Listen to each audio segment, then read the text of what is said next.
Y luego el inspector le pregunta si ella vertió el anticongelante en el vaso que estaba en la mesita de noche. A lo que ella respondió lo siguiente: bueno, puse el antifree en ese vaso. Digo, el zumo de arándanos. Muy buenas a todos y bienvenidos un día más a mi aterradora biblioteca. Por si no me conoces me presento, mi nombre es Nekane Flisher y cada semana, si todo va bien, traigo a este canal los misterios más impactantes de la historia. En el día presente os traigo un caso que os va a dejar de piedra, y es que os traigo la historia de Stacey Castor, una mujer que durante años consiguió engañar a todo el mundo. Así que si queréis saber qué hizo exactamente esta persona, ya sabéis, apagad todas las luces, cerrad todas las puertas y poneos cómodos, porque aquí empiezan vuestras nuevas pesadillas. Y bueno, y así más, ¡empezamos!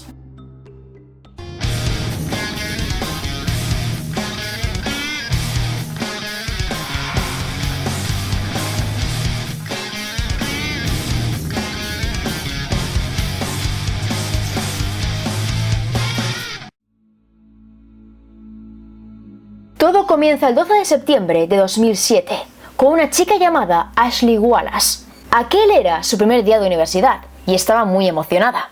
Se sentía toda una adulta, estudiaría lo que le gustaba, lo que más ilusión le hacía, haría nuevos amigos. Pero entonces, en mitad de un pasillo, se cruzó con unos policías que le pidieron que los acompañara. Todos juntos fueron al despacho del decano y allí los agentes la sometieron a un interrogatorio. Su padre murió cuando era pequeña y supuestamente lo hizo de un infarto, pero ahora los agentes le decían que esto no era cierto y que la causa de su muerte fue envenenamiento. Ashley no se lo podía creer y tampoco entendía por qué se lo decían a ella, por qué la fueron a buscar, por qué la interrogaban.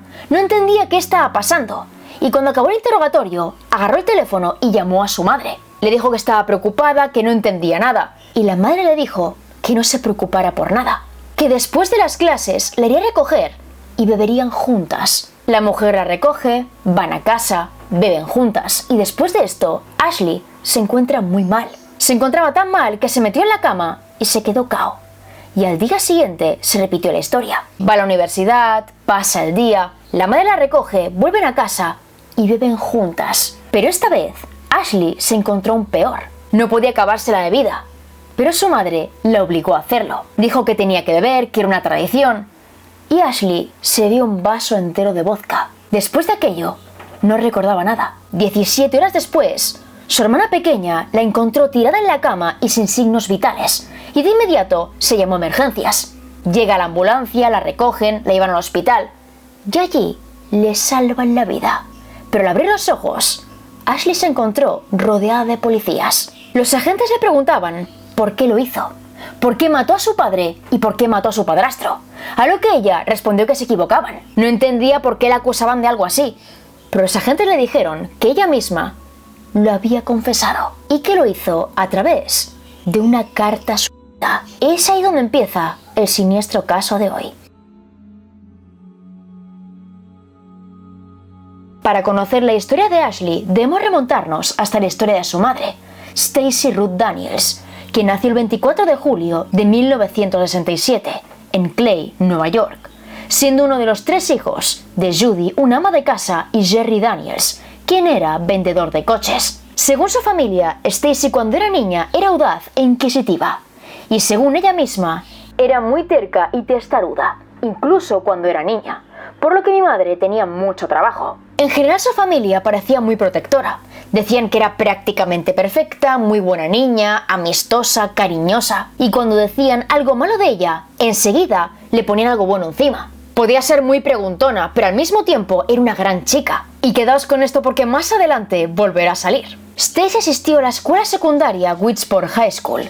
Y fue allí donde antes de cumplir 18 años, conoció a un hombre llamado Michael Wallace. Mike, de entonces 24 años, nació en septiembre del 61, en Auburn, Nueva York, y se dice que era muy enamoradizo. De hecho, anteriormente ya estuvo casado. Toda su vida aparentaba ir bien. No obstante, había algunos problemas. Estuvo casado, tuvo 2 hijos, un buen trabajo, pero su adicción al alcohol lo arruinó todo. Salía mucho de fiesta, se volvió abusivo, y al final, su esposa se divorció de él. Es ahí cuando entra en la ecuación Stacey Daniels. Empezaron a salir cuando Stacey tenía 18 años y al año siguiente se quedó embarazada cosa que a Michael no le hizo ni pizca de gracia, y por tanto, la dejó.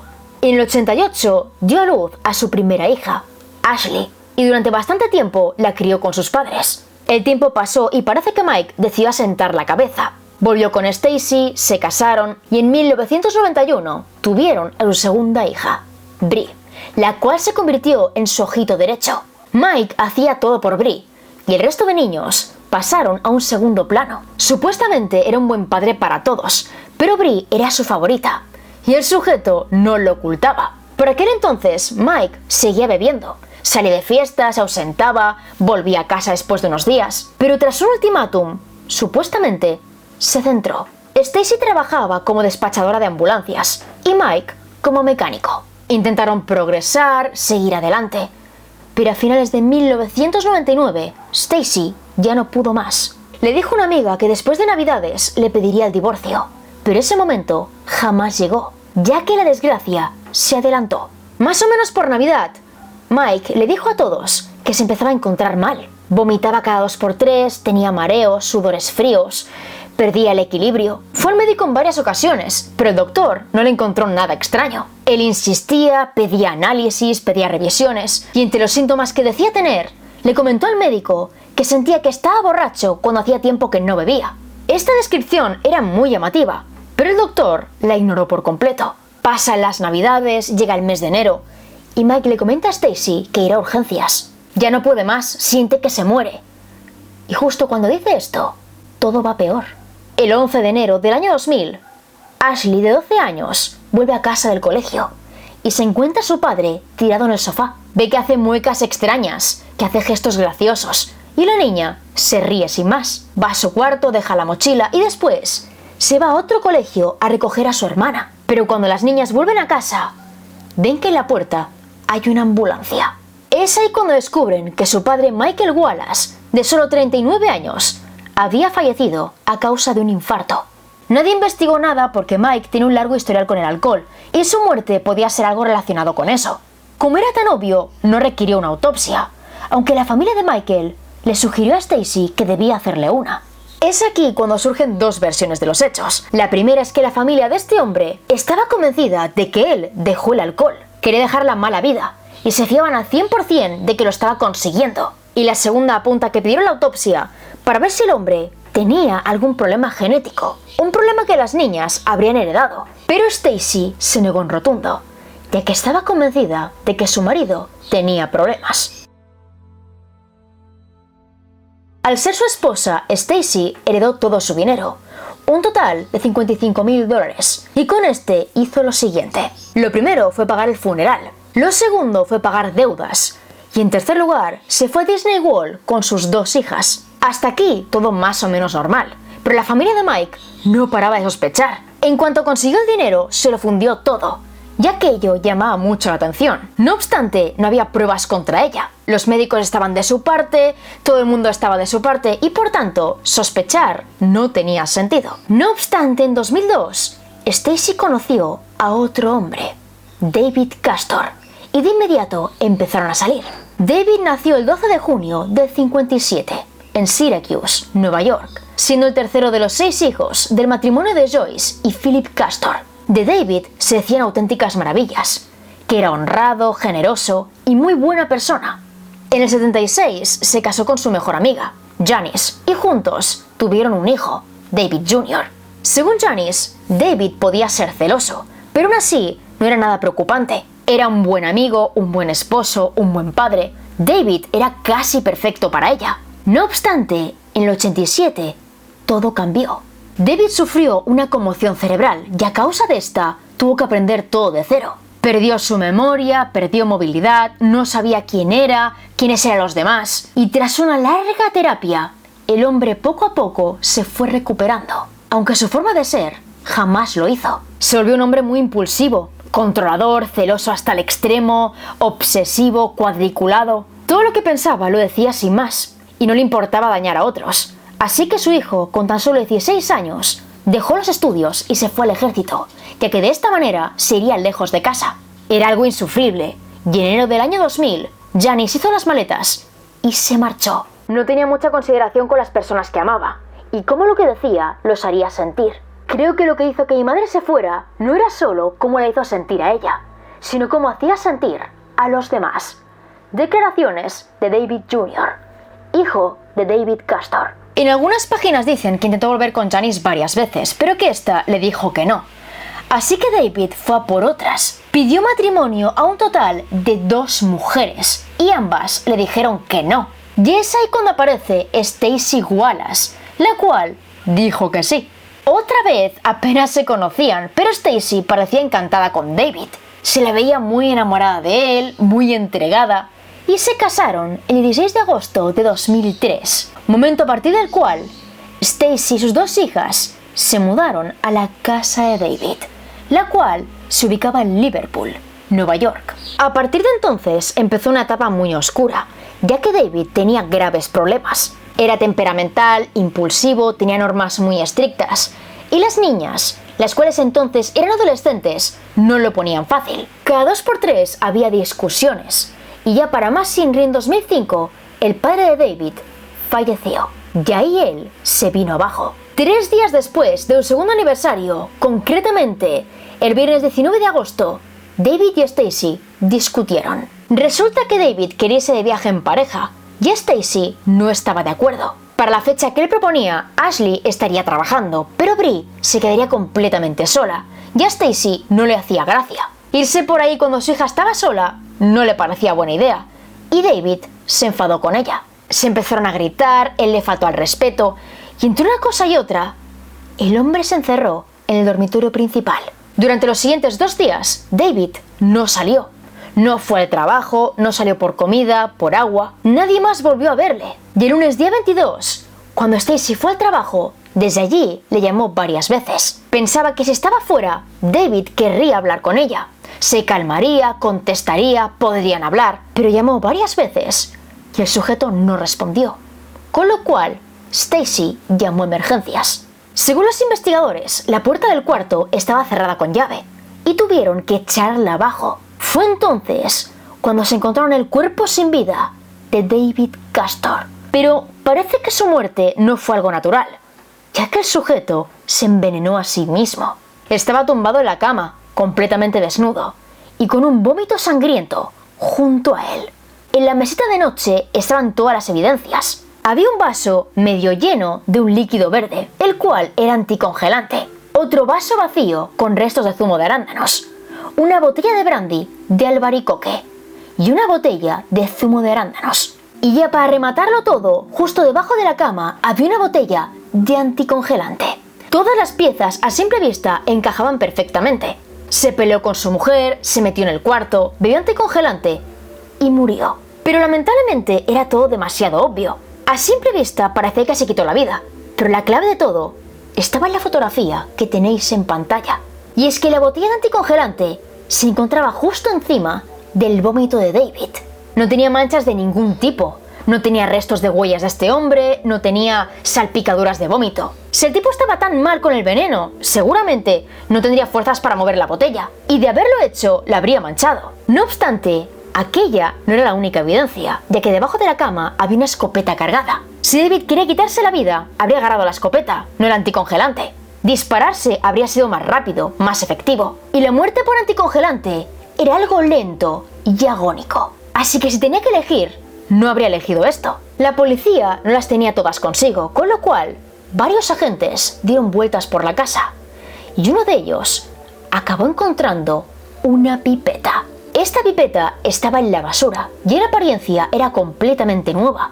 No tenía marcas de desgaste, arañazos, estaba impecable. Y otra cosa muy interesante es que la gente notó que en su interior había una especie de líquido. Cuando encontraron el cuerpo, Stacy pareció lamentarse. Dio un grito, soltó un llanto, pero después se la vio muy calmada. Se sentó en el porche, se fumó un cigarrillo, se la veía relajada. Y la policía supo de inmediato que esta mujer ocultaba algo.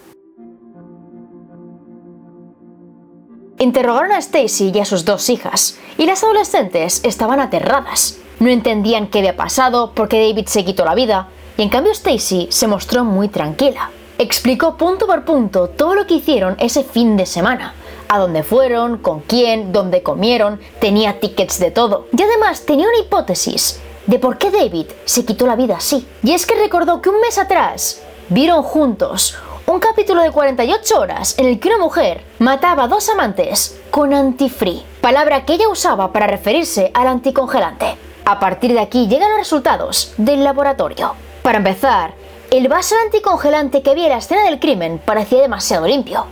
Parecía recién sacado del lavavajillas, pero aún así había 3 huellas y las 3 eran de Stacy. Era como si la mujer lo hubiera sacado del lavavajillas, colocado en la mesita y llenado. Si David lo agarró, lo llenó y bebió de él, su ADN y sus huellas deberían estar allí. Pero en este caso no era así. Y en segundo lugar estaba la pipeta encontrada en la basura.